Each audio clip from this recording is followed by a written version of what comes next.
오늘 요한복음 11장 38절에서 46절까지 말씀 드리도록 하겠습니다.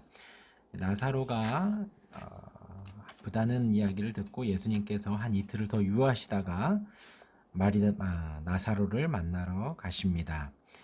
그곳에 가셔서 그 자매 마리아를 부르시고 또 마리아가 예수 계신 곳에 가서 배웠고 그 발에 엎드려 이르되 주께서 여기 계셨더라면 오라버니가 죽지 아니하였겠나이다 라고 하니 예수께서 그가 우는 것과 또 함께 유대인들이 우는 것을 보시고 심령의 비통히 여기시고 불쌍히 여기셨다라고 하십니다. 그리고 예수님께서 눈물을 흘리시는 장면이 있고 그리고 나서 예수께서 속으로 비통히 여기시며 무덤에 다시 가십니다. 가시면서 돌로 막혀있는 돌을 보시고 나서 벌써 냄새가 나는 죽은 지가 나흘이 되었다라고 하였습니다. 완전히 죽은 상태를 이야기한다고 하였습니다. 예수께서 그리고서는 이제 돌을 옮겨 놓으라라고 하니 그들이 가만히 있게 됩니다. 그리고 마르다가 이르되 죽은 지가 나흘이 되었습니다. 벌써 냄새가 납니다.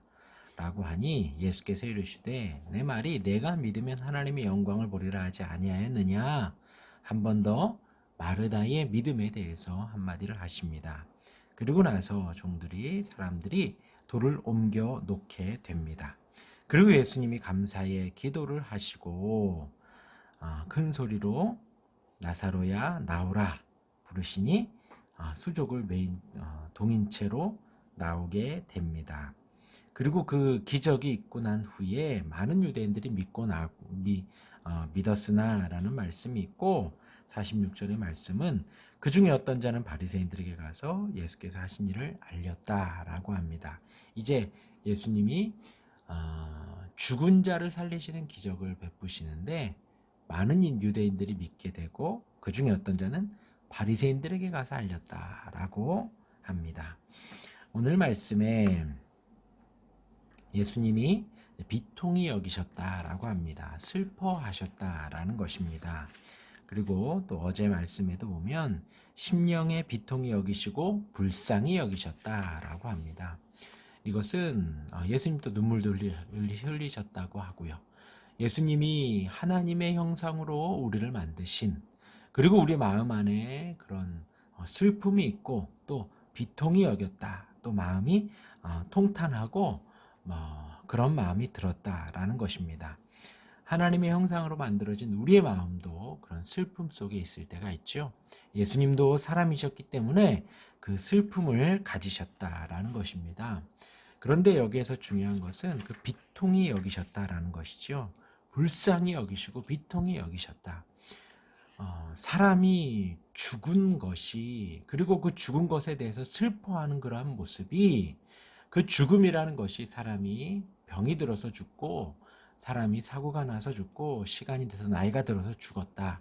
우리는 그렇게 생각을 하지만 예수님은 하나님의 아들로서 하나님과 더불어서 온 세상을 말씀으로 창조하셨을 그때 있으셨던 분이셨다라는 거죠.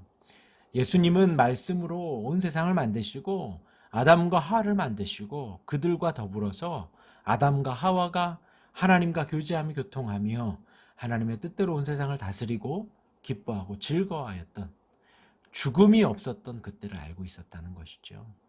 그리고 지금 나사로가 죽고 그리고 마르다와 마리아가 슬퍼하고 사람들이 애곡하는 장면이 그 죽음이라는 것이 이 땅에 들어온 것이 나이가 들고 병이 들어서 죽은 것이 아니라 아담의 죄 가운데서 죽음이 들어오고 사람의 죽음이라는 개념이 죄를 지음으로 말미암아 이 땅에 들어온 하나님과의 약속을 어기고 선악과를 따먹고 죄를 지은 그들이 죽음 가운데 이르렀다는 것이죠.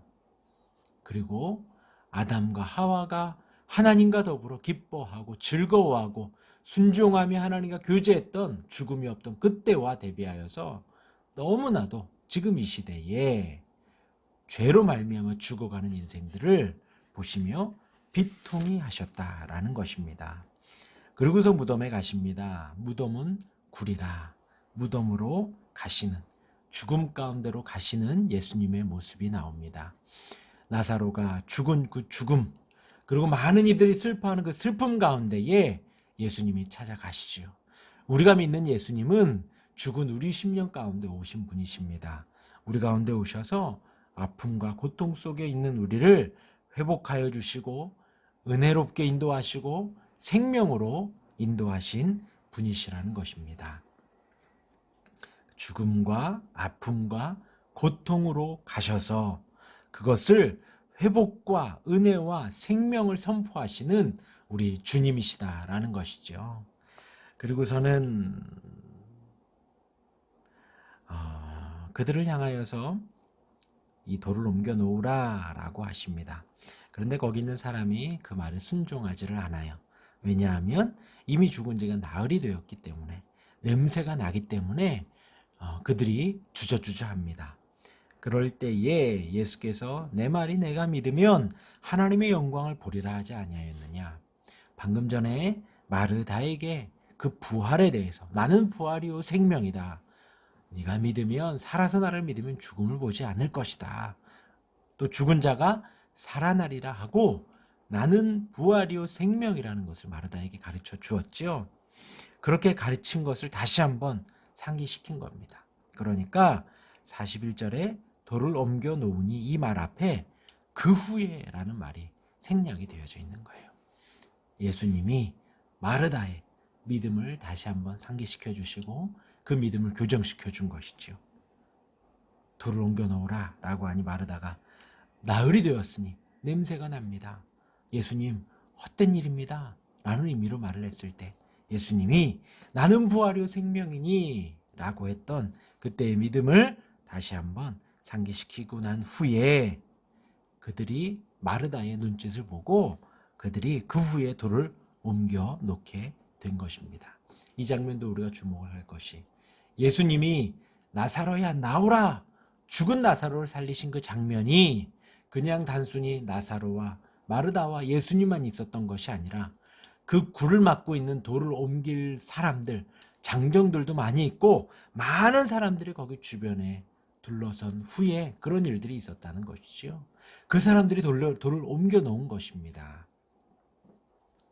그리고서는 그 돌만 옮겨졌을 뿐인데 예수님은 이렇게 기도합니다. 아버지여, 내 말을 들으신 것을 감사하나이다.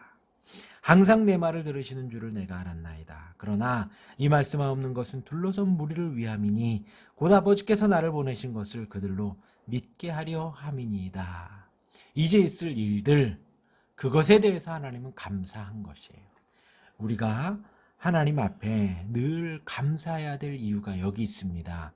우리가 감사해야 될 이유는 무슨 일을 해주셔서 바꿔주시고 좋게 해주시고 허락해 주셔서 감사하는 것이 아니라 하나님 한 분만으로 감사하고 그냥 하나님과의 관계에서 감사하고 감사하다라는 것이에요. 앞으로 무슨 일이 있을지는 모릅니다. 그러나 모든 일에 기도와 감사함으로 하나님께 아뢰야 하는 이러한 모습이 필요하다라는 것이죠. 그리고 예수님께서 큰 소리로 외칩니다. 나사로야 나오라. 딱 한마디 하신 것이지요. 그러자 죽은 자가 수족을 배로 동인 채로 나오게 됩니다. 그 예수님의 말씀에는 권능이 있었다는 것이죠. 힘이 있는 것입니다. 예수님은 하나님이시기 때문에 말씀으로 온 세상을 창조하신 그 전능하신 하나님이시기에 죽은 나사로에게 나사로야 나오라 한마디 말씀하신 그 말씀 속에 그 생명이 다시 들어가고 나사로가 걸어 나오게 되는 것입니다. 우리가 하나님을 예배하고 하나님을 찾는 것은 이러한 예수님의 음성 때문입니다. 예수님의 전능하신 권능의 음성 안에 죽은 우리가 살아나고 하나님을 예배할 수 있고 하나님을 찾을 수 있고 하나님 앞에 찬양하고 예배할 수 있게 되는 것이죠. 그러자 예수님께서 더불어서 나온 나사로를 향하여서 풀어놓아 다니게 하라. 자유해방을 선언하십니다. 그리고서 45절 6절에 많은 유대인들이 믿게 되는데 그 유대인들 중에 어떤 사람들은 가서 바리새인들에게 예수의 하신 일을 알리게 됩니다. 이 알리는 이 사건으로 말미암아 예수님의 죽음이 조금 더 가까이 오게 된 것이에요. 그것을 알 수 있습니다. 우리는 예수님은 지금 죽은 자를 살려주셨는데 예수님은 더 죽음 가운데로 나가게 되셨다는 거예요. 그 사건으로 말미암아 더 고난 가운데로 가시게 되었다는 것입니다. 오늘 말씀 기억하시며 우리 예수님 어떤 분이신지 잘 기억하시고 우리를 향하여서 비통히 여기시는 죄 가운데 죽음을 얻은 우리를 향해 슬퍼하시는 그 주님의 모습, 그러함에도 무덤을 향하여 죽음을 향하여 가신 것은 그 무덤과 죽음이 생명과 회복과 은혜로 바꿔주시는 그 예수님의 능력 때문입니다.